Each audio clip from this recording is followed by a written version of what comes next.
Catherine Mutindi Ndunda, a mother of two, is grappling with a condition that is still mysterious to her in one of her children.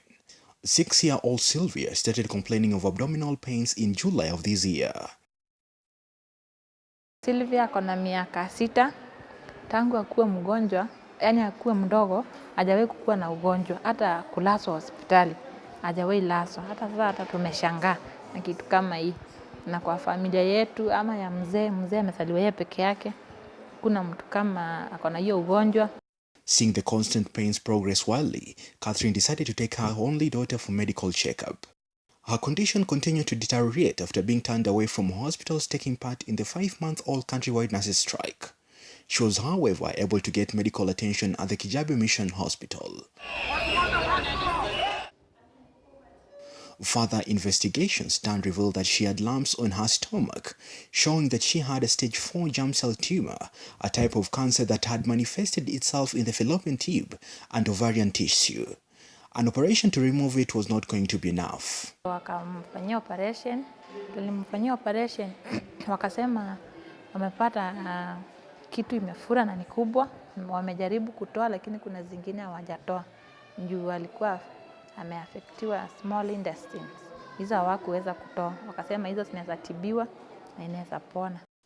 Although HIV/AIDS infection amongst children remain a critical health priority in sub-Saharan Africa, cancer is emerging as a major cause of childhood death on the African continent, and it is not rare as many may think. And knowing how cancer is understood generally in the public, it is taken to be a condition that generally people presume results in death. Adult cancers are strongly associated with lifestyle-related risk factors like unhealthy eating, obesity, lack of exercise, as well as increased tobacco and alcohol use. But what really causes cancer in children? Generally, on the most, it is something that can happen randomly, and so cannot easily be said that it is because of the father or the... Being a newly diagnosed case, we joined Sylvia for her first chemotherapy session at Kijabe Mission Hospital. 3 days of the 3 doses, then we're going to let them go home for 21 days, come back. But knowing that most cancers are not curable, is this 6-year-old expected to live with this condition for the rest of her life? Depending on the type of the cancer, and especially for children, you can achieve high levels of survival in terms of they can remain cancer-free even for the rest of their lives. Chemotherapy is quite painful, with numerous side effects ranging from fatigue, bleeding, hair loss, nausea, appetite changes, constipation, and even kidney, heart, or liver damage. And these we try to give medication prior to giving the chemotherapy and even during the giving of chemotherapy, and most of the medication to avoid these side effects. Needless to say, there's the high cost of treatment. However, the Kijabe Mission Hospital have tailored a way in the name of an oncology revolving fund to ease the cancer burden. This despite the National Health Insurance Fund chipping in. Pesa inaenda sana juu NHIF inasimamia tu kitanda peke yake. Pesa hiyo ingine ni yetu. Upande wangu na mimi, juu nilikuwa job, imenibidi sasa niwache kazi, nikae kwa nyumba.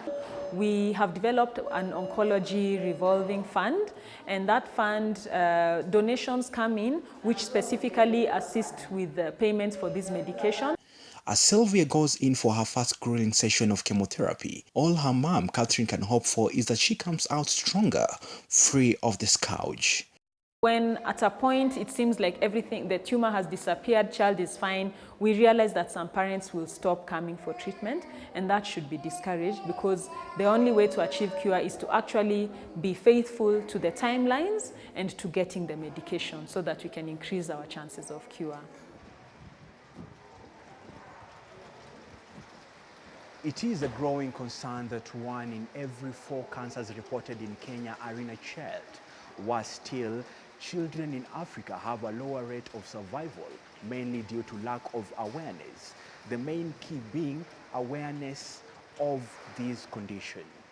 Onyango, reporting for Talk Health on KUTV, Nairobi.